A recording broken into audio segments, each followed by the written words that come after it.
Naging makabuluhan ang naging turnover of surrendered loose firearms mula sa mga residente ng Pahamudin at Kadayangan ng iba't ibang uri ng mga baril at pampasabog sa North Cotabato.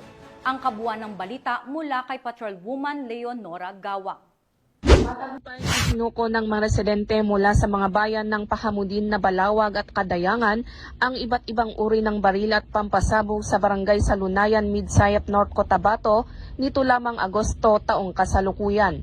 Ang nasabing aktibidad ay pinangunahan at dinaluhan ng Cotabato City Police Office sa pamumuno ni Police Colonel Giben Bungkayaw, katuwang ang 62nd Infantry Brigade at ang 34th Infantry Reliable Battalion ng Philippine Army, gayon din ang lokal na pamahalaan ng SGA BARM.